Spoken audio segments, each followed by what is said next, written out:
What's going on, guys? Welcome back to the R&D Wrestling Podcast. I'm Ryan Brower. And I'm DJ Gruber, and today, guys, we are going to be discussing with you our top 5 favorite stipulation matches in pro wrestling. Absolutely. And we'll also be going over some current events topics as well. Some of which that I was texting DJ about before. And I'm like, dude, you see this nonsense that's going down in the wrestling world right now? Like, we got to talk about it. So we're going to have a lot of fun discussion here today, you guys. And hopefully you guys will let us know what you think. If you're watching this on YouTube, you can leave a comment. Let us know what you think. If you're listening to us on Apple or Spotify, wherever you guys get your podcasts, we're on I think at least 5 or 6 different platforms at this point. So we thank you guys for all listening, tuning in. Be sure to share us with your friends. We really appreciate all the support that you've given us so far. So DJ, you ready to have some chat about pro wrestling today? Ready whenever you are. So let's start out with your boy Penta. This is a story we've been following for a little bit now. And so at the time of this recording, we're actually right before the Elimination Chamber pay-per-view here in 2025. But over the last couple of weeks, DJ, I've been monitoring our boy Penta here and his status in WWE. So I just kind of want to go over with you what's all happened so far, what you think, and if you think they could be doing better, or what your thoughts are. Okay, so week one. This is a 7-week period so far at the time of this recording that he's been in WWE. So week 1, he defeats Chad Gable. Week 2, he defeats Pete Dunne. Week 3, he has a backstage segment with Intercontinental Champion Braun Breaker. Royal Rumble, he ended up lasting over 42 minutes in the Rumble match. That's my boy. Yeah, very, very impressive. I think he was the person that was in the match the longest too, if I'm not mistaken. So yeah, very impressive there. Yeah. Week 4, he defeats Ludwig Kaiser. Week 5, he's not on the show. They just do a vignette for him. Week 6, he defeats Pete Dunne again. And then in week 7, he's in a triple threat match with Ludwig Kaiser and Pete Dunne. And he loses, but he doesn't get pinned. All right. At least it's not, he didn't get pinned, but so let me just say, I'm not surprised.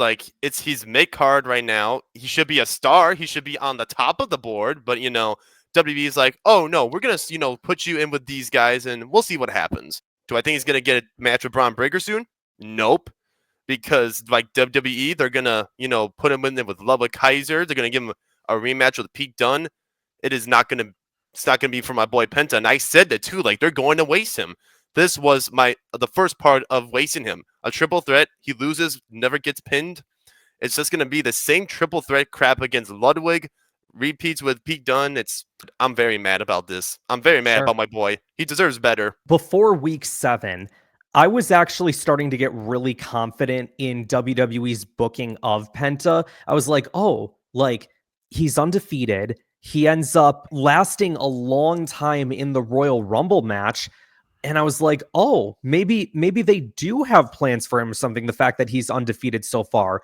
And then to just nonchalantly lose a triple threat, even though he didn't get pinned, I understand that. But it was kind of one of those situations where I was like, oh, maybe they don't have anything planned for him right now. Maybe there are no big plans for him. They've done this for years and years end. Seriously, how many times would a new star come in, they hype them up, give him 2-3 wins, and then we're like, oh, give him the title now. And then next thing you know, he's in some mid-card challenge crap, whatever. And then it's what are you doing? Seriously, they're doing no good booking over there. Have you heard that the women's division is mad with Triple H right now for their booking? Oh, I did hear a little bit of something about that. Yeah, that people in WWE were frustrated. Seriously, they've done this stuff many times before, and it's very frustrating. I know no one's going to be perfect and all that, but you would think they would give him at least a main title shot or a main event opportunity, but no. They're like, oh, no, we have to give him a triple threat. This is literally what they've been doing with every superstar. Yeah, to actually kind of piggyback off of what you were saying about the women's division thing, I really don't understand the purpose of making 2 mid-card championships. I don't get it either. I think what they're doing, from what I've seen, it feels like they have plans in place for Chelsea Green with the United States Championship, and everyone loves her gimmick and everything. But then I look at Lyra. Yeah, I look at Lyra over on the Raw brand, and I don't see anything significant going on over there. And then you see her like losing a qualifying match in the chamber to Bailey, and just nonchalantly, it's like, well, should you really be pinning your Intercontinental Champion like this? Like, it's not what I would do. Well, like just think of it too. Like how many backstage promos has she had and not one title defense since she's been the Intercontinental champ? Yeah, yeah, I know what you mean. It's like the Intercontinental Championship, if you really want to present it as such, is supposed to be like a workhorse championship, like a championship belt that gets defended all the time. But that's not what's happening here. And with even with the men's championship too, like Braun Breaker, from what I've seen, hasn't really done much either. So it's a problem of too many championships, like on all accounts with WWE. Hey, I find it funny. They're running into the same problems that AEW's been getting ripped on for years. Like Yeah, seriously. isn't that kind of funny? Yeah, no, AEW, when they have too many championships, they get criticized like by all accounts or whatever. But then with WWE, it's like, oh no, it's fine. But Like seriously, I just that's the way I find it think. funny. Like the women's division's mad. This is literally what AEW is going through.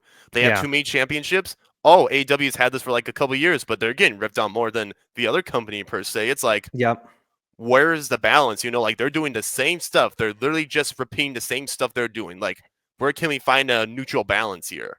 I agree. I completely agree with you, dude. And you know what? I think this is actually a good opportunity to transition into our next topic that you and I were talking about.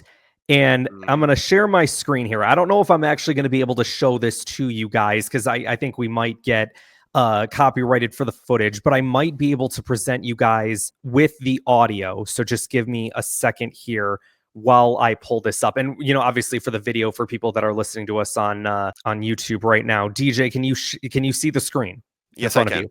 Okay, very good. So Seth Rollins, not too long ago, had a little interview with SiriusXM Sports. And here, the title of it here, trying to start a war amongst fans. He feels there is no Luka Doncic trade equivalent between WWE and AEW. Luka Doncic, DJ, you know basketball better than I do. I Hmm. think that's a basketball player, right? That's Yep. what One of the was the top Luka Doncic players. trade? Do you want to explain that? Can you explain that? Yeah, I can. So Luka Doncic is like the face of the Dallas Mavericks, and he basically got traded to the LA Lakers for essentially nothing, in my opinion. Anthony Davis, because he's had so many injuries the past 5 seasons. Luka, yes, he was injured, but he's more healthy and has done way more in his career than Anthony Davis ever has. So in a way, they've given away their face for basically nothing. Okay, so then what SiriusXM did is they said, "Hey, is there an equivalent of a trade like that between WWE and AEW?" And this is what Seth had to say. He'll make some headlines with this one. I don't think there's anybody in AEW that's on that level. But I mean, you're probably looking at like if you're looking at a LeBron, I mean that's like a John Cena level guy. So I'd be looking at like a John Cena for an MJF maybe. You know what I mean? That'd be like the All deal. right, I need to stop it right there. I love it that every time that somebody from WWE mentions somebody from AEW, it's always MJF. It's like Hmm. it's just nonchalant, like, "Hey, MJF, come over to us. Like, you really stand out over there. We want you over here." Like, it's the only name that these people ever do. Luke would be the MJF. Yeah, that's that level. That's how crazy that is. Okay, so Wow. that just sums all of that nonsense up right there. I honestly have no idea how you can look at a roster that has wrestlers like Will Ospreay, like Swerve Okada, Strickland, Okada, Kenny Omega, Danielson, Kenny Omega.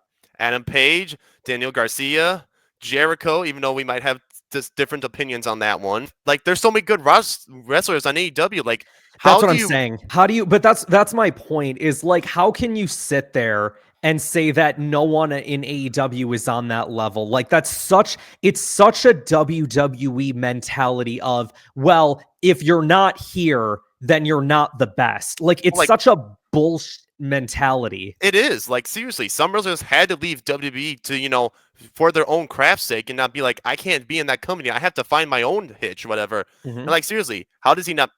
I find it funny how he doesn't mention his brother, John Moxley. They've had a couple run ins. Yeah.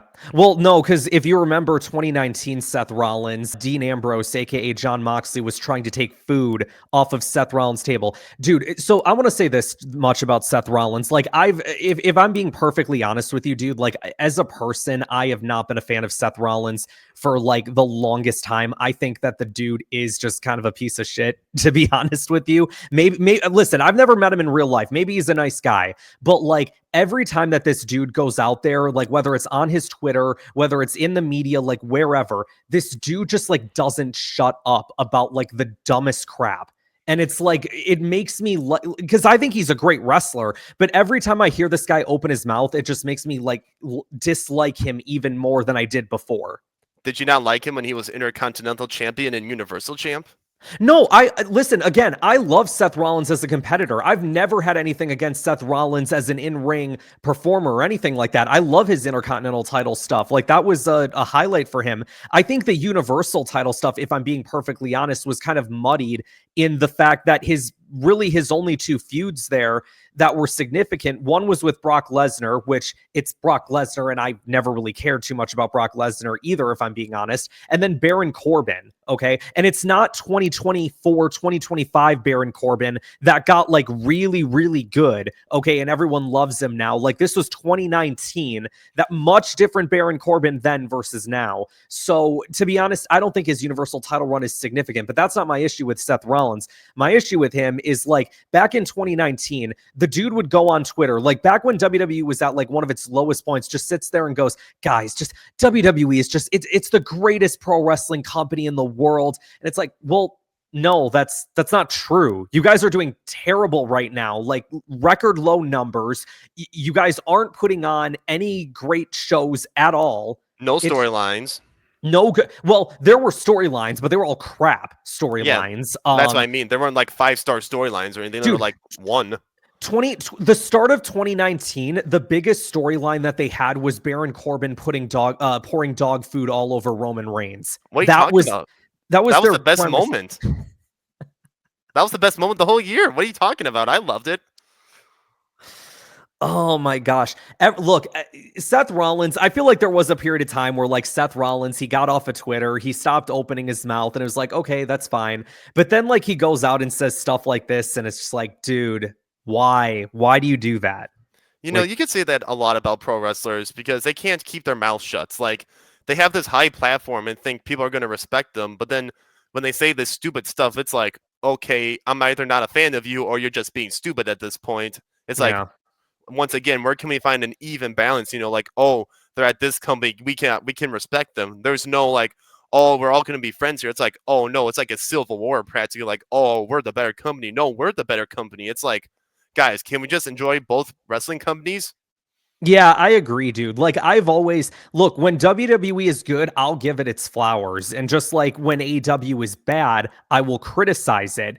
But there's such like this dog pack mentality, especially over this last year of like the vocal that echo chamber that we talked about of like the people that just like rip on AEW for the sake of ripping on AEW. It's gotten louder and louder every single month of last year. And it just, I think finally within the start of 2025, like AEW, it feels like, especially with their shows now that they're doing and the crowds that they've been around, it feels like they're actually getting like some good reception. It's not like, you know, where it was in 2019 in terms of like the fan perception, but I think we're finally starting to see things turn around for them a little bit fan perception wise. So hopefully that continues to happen. I do feel like AEW is doing better with its fan capacity. You know, like they're going into better arenas that fits for them. You know, they're not trying to be like, oh no, we're not going to match up to WWE's per se because no one can right now at the moment because they're like the hottest brand, obviously. Right. But as long if they can adjust to like what they need to do, then like keep it going. You know, because that's what we want to see as pro wrestlers, fans. Yes, of course. Absolutely. But DJ, unfortunately, the dumb comments did not stop there because they did not. And we were talking about this like a week or two ago. Yep. I have mixed feelings about this guy to begin with, but what Michael Cole said when you and I were talking about this. Let me explain what was said first so everybody understands. I'm not going to pull anything up. I have the comments right here. just so then everybody understands like what it is that we're talking about. So Michael Cole on fans complaining about him not calling moves during matches. This was on Logan Paul's podcast, Impulsive. He says, and I quote, "I don't even call them half the time, though. You don't have to. It's the drama. Sometimes you talk to hardcore fans and they get all hung up on, oh, he didn't call that a Canadian destroyer. He didn't know the name of that move. Who gives a shit? It's a story. That's what people care about." I will start out by saying this. The whole idea of Michael Cole like not calling moves all the time, like that's not the part of this that bugs me. The part that bugs me is the fact that the whole who gives a shit, it's a story, that's what people care about. Sorry, Michael Cole. I don't like pro wrestling because of stories. I like pro wrestling because it's professional freaking wrestling. And it's all about the wrestling part of it. It's in the freaking name, Michael Cole. Excuse me, Michael Cole, but if I wanted to watch a soap opera, I would watch a soap opera. When I watch pro wrestling, I watch wrestling, not a soap opera. Some people like the soap opera side of it. Okay, that's your opinion. I'm not saying that. But when there's pro wrestling, I like to hear certain moves. I like to hear certain signature moves. Like that's why I watch it for. Yep. Yeah, and listen, I don't get me wrong, like wrestling has its good stories and stuff, you know what I'm saying? Like that's not obviously stories are a part of wrestling, but I think what some people don't understand is like the wrestling is the story. You know what I'm saying? Just like in sports, the game is the story. It's, well, who's the better team? You know, if you're watching a football game on any given week, it's who's the best team. If you're watching a boxing match or a UFC fight, well, the story is who's the best fighter, who is going to come out with the victory, who's going to be in contention for a title shot, who's going to be the champion, like how good of a legacy are you going to have? Like that's the story.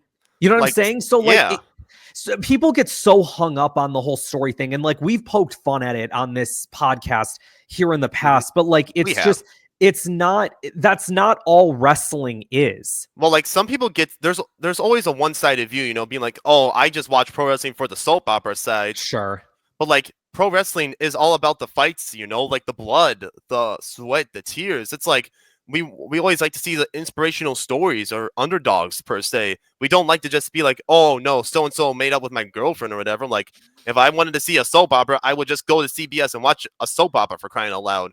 But, like that's what makes pro wrestling fun, you know, like all this like drama, betrayal, alliances, and then they all come into wrestling. Like that's what it's all about here. It's like who doesn't give a crap about the moves? It's like I watched it for the moves, you know, like I watch it for the Canadian Destroyer. I watch it for the, you know, the Pele kick or the phenomenal forearm per se. Another funny thing too is like the whole idea behind like rematches and stuff. Like WWE has conditioned their audience to think that rematches are bad. And believe me, in their environment, it kind of is, because for the longest time, you would hear all these stories from like reliable sources in like the wrestling news outlet that like Vince McMahon would just make rematches for the sake of doing rematches. Like he would book people to fight. He would even book people to fight each other without remembering that they had just had a match last week. Like that's how bad it was getting towards the end of his run. But one of the things that I love about rematches in particular in professional wrestling is when people play off of events that happen in their previous matches. If let's just say they get, you know, the wrestler goes for a certain move, like they're going for their finisher, but they can't counter it the first time, but they have this really creative way to counter it the second time, or they're just going for a simple move that they counter it a different way that they wouldn't have thought to have before because they've been in the ring with that specific person before and they know each other so well. And that's just one of the things, again, with like the pro wrestling tells the story. But so many people don't understand that because they're conditioned by WWE to think a certain way. And that's not all wrestling is. You have to, and believe me, like I was that kid too, that was like, oh, WWE is the only thing and stuff. But like, you have to break out of that and understand if you are, like, listen, if you're a WWE fan, then fine, whatever. But you have to understand that there is a lot more to pro wrestling than just WWE. And if you want to call yourself a pro wrestling fan, then you have to be able to look and branch out and explore different things. If WWE is all you like, fine, be a sports entertainer. You know what I'm saying? Be a part of the whole soap opera thing, whatever. That's fine. But like, that's not my point is that's not all pro wrestling is. And I think I've said enough on that. Well, once again, there is no balance, being like, okay, you can like this or that. It's always, like, oh no, we have to shove this down your throat. Like, oh no, you're, evil for liking this. It's like, Yeah, there's I no know what you balance or mean. mean in the middle for being a pro wrestling fan. No one can peacefully say, I'm a fan of this company, or else they're going to get slammed the next day. Yeah. Oh, I know what you. Yeah, especially if you're like a fan of something like a AEW or a New Japan or a TNA. Well, maybe now TNA is acceptable for WWE fans because they have a partnership. But Especially yeah, with all their stars coming over. yeah, exactly, Oh, all the crossover stuff. did you hear about Moose coming over to NXT? I did. I'm not the biggest fan of Moose, if I'm being honest. I don't think he's. If I'm being honest, I don't think he's that good of a wrestler. Wait, you should let the people know. Why don't you like Moose? I just don't think he's that good. I've never like when I watched him in TNA, I didn't think he was that good. And the fact that he's like the X Division champion right now, from what I saw too, I'm like, oh dude, that's just a slap in the face to all the like the work rate guys that like made that championship what it was. And the fact that like he's the first person to show up on WWE television with the X Division title, I'm like, dude, that's insane. Like, whatever. It if is you what think it is. if you think of it, it's like Brock Lesnar being Universal Champion for a year. Yeah, no, for sure, for sure. So I think I'm trying to look here. I mean, I guess if we're on the WWE conversation, another hot topic has been Jey Uso winning the Rumble and people seemingly being against that. If I'm being honest, I actually didn't mind it. I thought that was actually a pleasant surprise. Hey, I'm not gonna complain because Jey Uso helped me win a title. First of all, I'm thankful for that man. I love that man. Right. Yeah, our predictions championship. So for those who don't know, like me, DJ, my brother, like we like to get together with our friends and stuff and do like these wrestling predictions. And we've been doing it for a couple of years now. And DJ had never once won a predictions match before. Well, and he finally I tied with your brother and you one time, but I got screwed over by Mario Kart and I got screwed over by Connect 4. That is not my fault. The Mario Kart and Connect 4 were like our tiebreakers. So like if you tie, so what would happen is like if you tied with the champion would retain his title. But if you tied with someone else that wasn't the champion and you guys both took first place, then we would have like a tiebreaker to determine who would win the championship. And so one time we'd do a Connect 4 game. We'd also do like Mario Kart on the Wii. So yeah, it was just fun stuff that we like to do, a little kind of behind the scenes of stuff that we do. But yeah, no, that's a lot of fun. But I love Jey Uso. I didn't mind him winning the Rumble, honestly, because Same.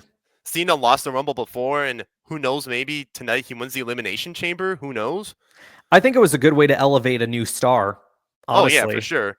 Honestly, I would prefer Jey Uso making a push more than Logan Paul, and we don't need to get into that. Let me hit you up with one more topic here today. We'll go towards AEW since, we do like to talk a lot of AEW here on the channel. So Ricky Starks, Miro, and Malachi Black are now all gone from the company officially. And Ricky Starks debuted in NXT. Yes, and Ricky Starks is now in NXT as Ricky Saints. Wait, so Saints now? I didn't hear that. Yeah, so his name is Ricky Saints. I think it's a New Orleans thing, like the New Orleans Saints. He's from New Orleans or something like that. So. I mean, good for him, I guess. Like, we knew he was going to go to WWE since he was with Cody when Cody won at Mania last year, I think. Sure. So we all knew it. I'm not mad at this point. Ricky can do his own thing. Like, if there was a star that I'm not mad about leaving, it's honestly Ricky. I mean, I agree.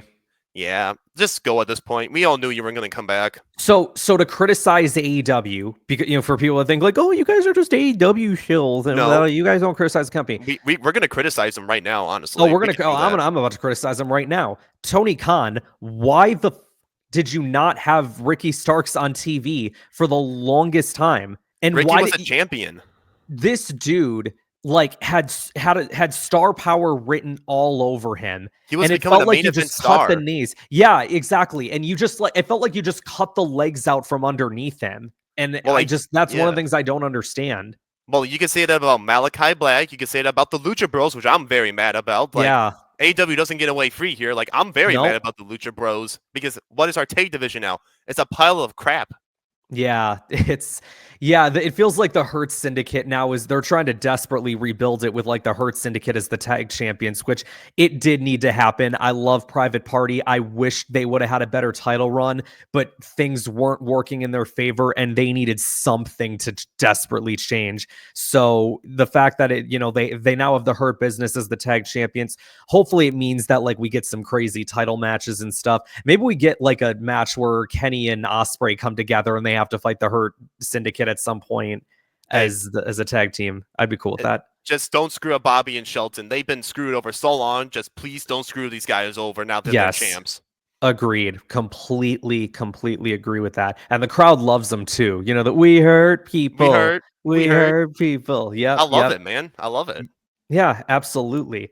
So, and now that another thing that we could maybe add to that too, talking about the Hurt Syndicate, is Cedric Alexander got released. There were a bunch of releases from WWE not so long ago too, the same time that AEW did theirs, and Cedric got released. So obviously the number one thing that a lot of people have basically, let's be honest, the number one thing that every pro wrestling person, fan on this planet is expecting Cedric Alexander to do is join AEW and specifically join the Hurt Syndicate, right? Oh, yeah, that'd be very awesome. But since we're talking about releases here, guess who could come over to AEW's women's division possibly since she just got released? Have you ever heard of Sonya Deville?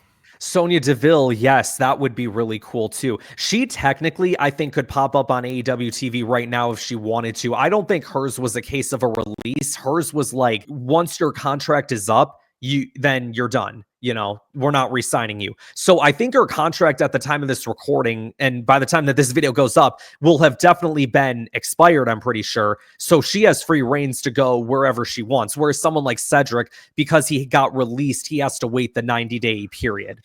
Mm-hmm.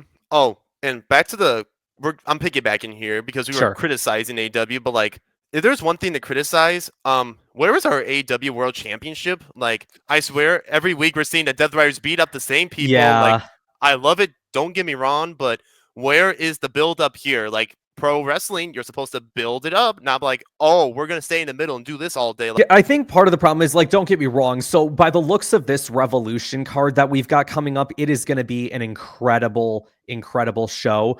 I don't know if I really care too much though about the main event, about Cope versus Mox, if I'm being honest.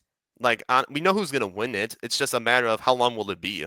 Well, see, here's the situation though, is like, let's just say even Moxley loses and Cope wins. I feel like we all have to continuously remind ourselves, even though I do constantly forget, is that Christian Cage holds the AEW Money in the Bank equivalent right now, like that contract that he won at All In, which I had said at the time too. And like, I was so frustrated when it happened. Like, why would you do this? Why would you give it to Christian? Like, there were so many other people in that match that I wanted to win, and they gave it to Christian of all people. And not a knock on Christian. I like him, but like, I don't want to see him as world champion. And to be honest, I don't even know if I want to see Cope as world champion at this point. Like, I love those guys, but like, I really do believe with all my heart that if not Kenny Omega right now, that it should be Will Ospreay, or it should be Darby Allin when he comes back. Like, some of these guys, man, that just like desperately need, I don't want to say they need the world championship, but I think they deserve the world championship for the great talents that they are. Well, like the great Bon Jovi saying, living on a prayer, Tony Khan is technically living on a prayer because once Darby Allin climbs Mount Everest, he's going to get the title. I think that's definitely a good possibility for sure. So with that, DJ, would you want to get into our top 5 list for today? Oh, I'm glad to do it. You want to start us off? Sure, I can start us off. So just to remind everybody, this is our top 5 favorite wrestling match stipulations. You know, obviously, a lot of times in pro wrestling, there's always that good one-on-one match or good tag match. You know, we always love that stuff. That's great pro wrestling stuff right there. But then, you know, wrestling is also known for a lot of its gimmicked matches. And so we're going to start off here with, and this can be gimmicked matches from any company at any point in time. And let's see what we got. So if we're going to start out at my number 5, and that is going to be a stipulation that was recently made famous by AEW, and that is the Casino Gauntlet match. So for those who don't know what that is, it's kind of like a Royal Rumble, but it's got pinfalls and submissions. Like there's no like over the top rope eliminations, nothing like that. What I found really cool about it is it was a nice way to tease dream matches that you didn't know you wanted. Like especially in that first one when Will Ospreay came in and he'd start, squaring off with all these different guys and be like, "Oh, wait, Will Ospreay versus Jay White. Oh, I want to see that match. Will Ospreay versus Rey Fenix. Yeah, I want to see that match." And there were always these different examples of these like one-on-one matches that they would do in like these quick 1-minute intervals. And it was such a great concept for me, and I've loved it ever since then. And then they did the second one, and I really enjoyed that. And then they eventually did a tag one, and they did a match at All In, and it felt like, man, AEW for the longest time felt like they were trying to perfect their version of the Royal Rumble, and I can confidently say that this is it. Such a great idea. I like it, man. I like it. I'm taking a different approach here. This was made famous by the Inner Circle back when AEW first started. Okay. The Stadium Stampede match. Like, Okay. that match was awesome. Like, I just like a Stadium Stampede in general. Like, you're not just standing in an arena. You're, like, going around a big area, per se. And when they went around the whole football stadium and when people are, like, flying off ramps, off of stairs, it's like, okay, now that's why I watch pro wrestling right there. And, like, when everyone is putting their lives on the line, like, that was just so awesome. Or remember when Matt Hardy drove Sammy Guevara in with a cart? Oh, yeah, that's right. I loved that scene. Like, just seeing like stuff that you would never see on a day-to-day basis. That was just so awesome. And like, see everyone go extreme per se.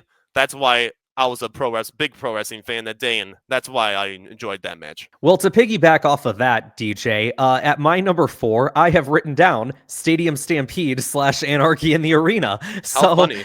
Yeah, I will kind of piggyback off of you there for that, man. Because, yeah, like you, dude, I love the idea of that match. That first one that they did during the pandemic era at the Jacksonville Stadium or whatever was such a great idea. I love that, where they're all just like wrestling around the building and stuff. And then there was like a pool involvement, and then they go into a bar, and they go into the locker rooms and the front offices and stuff. It was such a really great idea. And then you had like the one-winged angel off the, what was that, like off the field goal post or something like that, Field right? goal post. Yeah.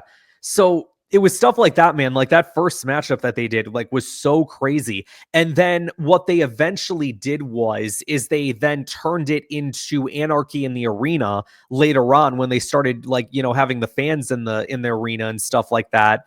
And I remember, like, there was that one, obviously, where they played Wild Thing over the radio or over the loudspeakers while they were fighting for the longest time until Jericho cut the feed or whatever that was, right? So, yeah, I really love it. And you'd have, like, these crazy matches with, like, weapon spots and stuff, like the visual of Eddie Kingston walking down to the ring with, like, the gas tank, like, looking in the blood pouring down his face, looking like he's ready to kill Jericho, like a freaking zombie or something like that. Like, it was so crazy. Oh, yeah, for sure. Now, piggybacking off the blood matches and all that, this match hasn't been around for a while, but it was made famous when MJF and Punk face each other, the dog collar match. Ah, that's a good one.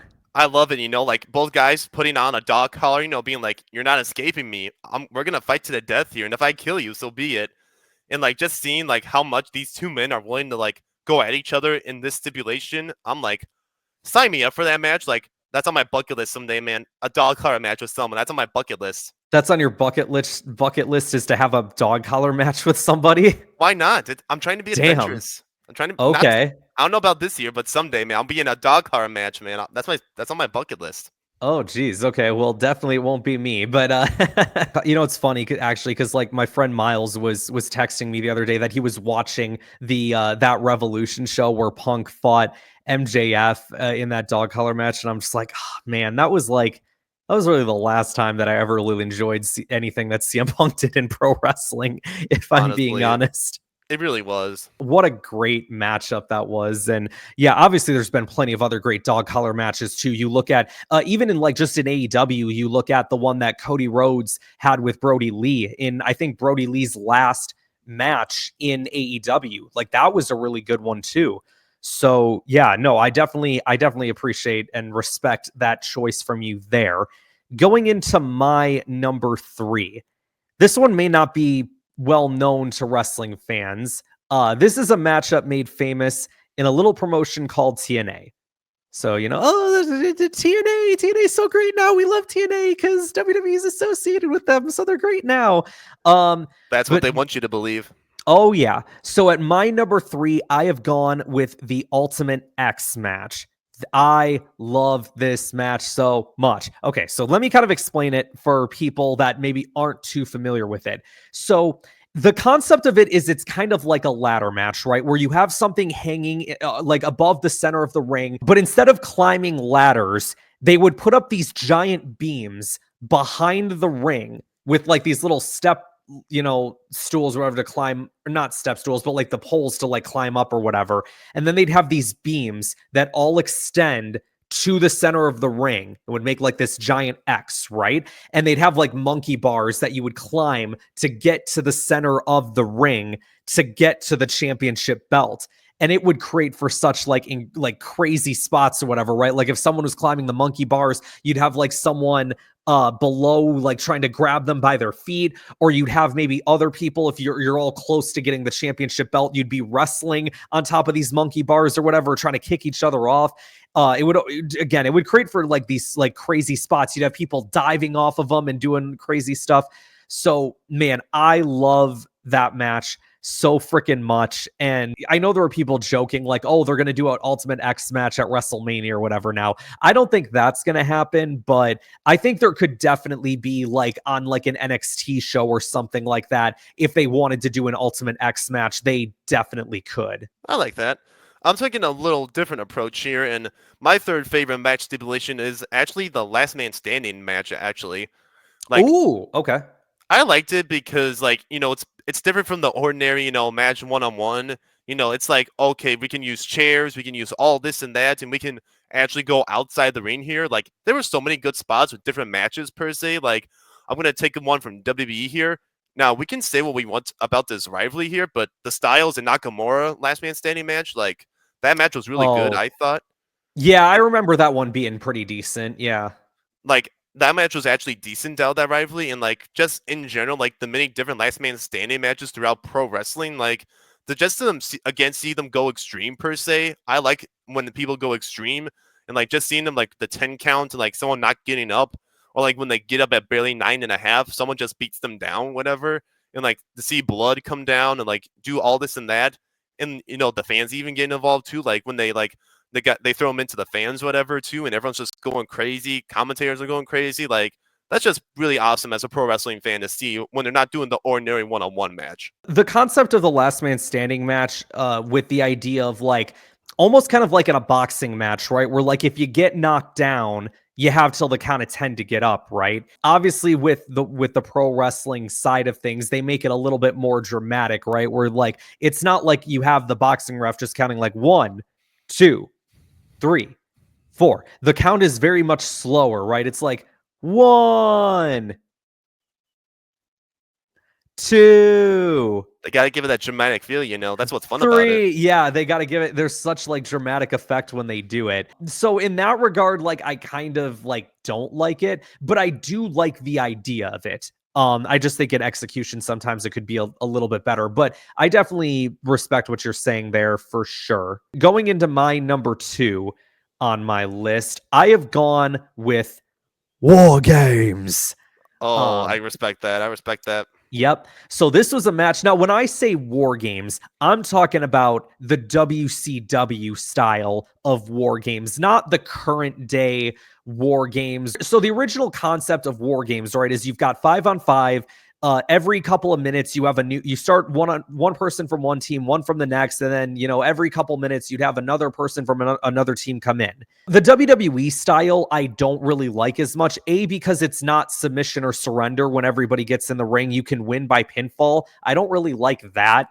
And then also, I feel like WWE does it way too often where the babyface team has the advantage going into the match, which I feel like completely destroys the idea of War Games. Is it's like you're supposed to have the heels, the cowardly heels have the advantage, and then the baby faces have to go in and even the score. Like that's the whole idea of a match like this. And WWE, I feel like a lot of times just destroys that whole thing. And so that's, again, another one of the reasons why I don't like it. But if you go back, man, like, and you watch like some of those old war game matches with like the Four Horsemen versus people like Dusty Rhodes or the Road Warriors and things like that, like, it's some really, really good stuff in there. So I really enjoy the idea of the WCW war games. And I think AEW, their style is very much like the WCW style. In terms of the way that they do their War Games matches. They obviously call it Blood and Guts for people who know that. I love the whole idea of the War Games match. And yeah, easily one of my favorite wrestling match stipulations out there. I like that. I respect it. So, number 2 now. Okay, I was not a fan of this match at first, but thanks to a certain team, the Lucha Bros, I love this match stipulation. The ladder match. Ladder match, yeah. Like, seriously, if you talk about extreme, this is my definition of extreme. The Lucha Bros, like, doing all these flips, kicks, jumps. It's like, okay, this stipulation can actually be something for once. Yeah. Not, your typical ladder Money in the Bank crap, whatever. Don't get me wrong. Yeah. It's good. I know what you mean. But with the Lucha Bros, it's just not the same, though, is it? Yeah. It's not the same, or like even some of the ladder matches AEW does today. It doesn't have the same feeling that the Lucha Bros did. I feel like. Yeah. No, I agree. Like when you talk about extreme, the ladder match can be extreme today, but like I said earlier, it just depends on the certain wrestler per se. But I still like the ladder match. Like, they still go extreme, but not in a sense where it's like, oh my gosh, is he gonna die today? Like with Rey Fenix, like there's so many times when Rey's on the ladder, and we're all like, oh crap, is he actually gonna die? Yeah, it just depends on your pro wrestler to me, and I still like it, but I'm like, this is either going to be a 50-50 match or this is going to be a 5-star good match here. But sure, it's very good still.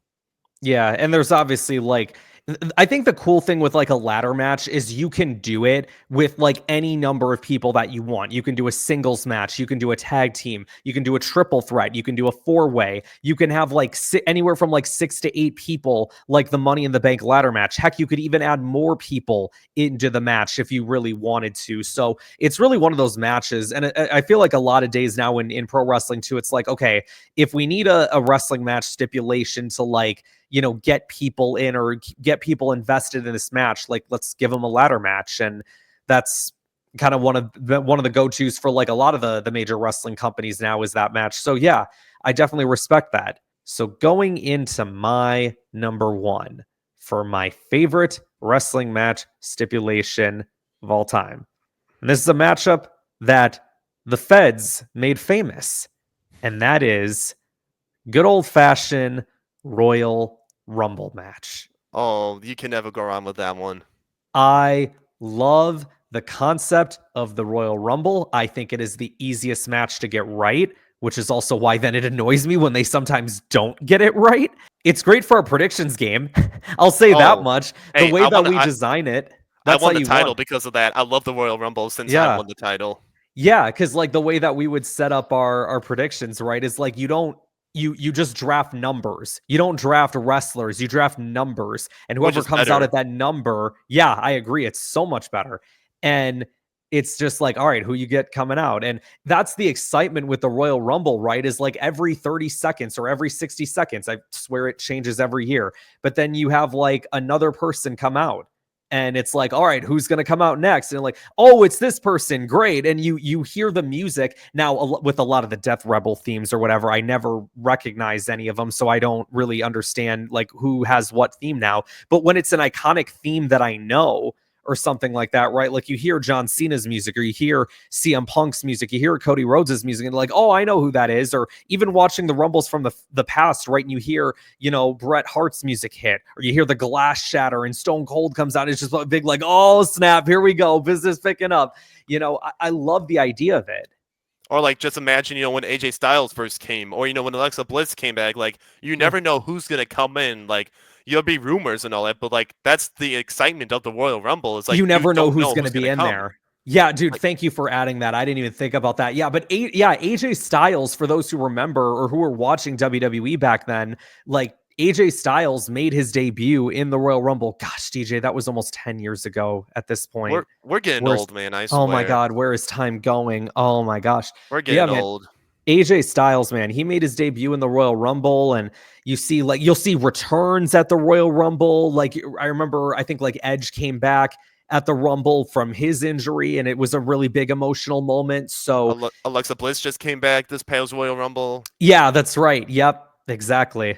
And like Jordan Grace came, and like you don't even know who's gonna come up from like the minor leagues per se, or like different companies. Like it's Yeah. just so exciting. It's like there's so Yep. much on the line too. It's like, oh my gosh, I'm gonna sign me up all day to watch this.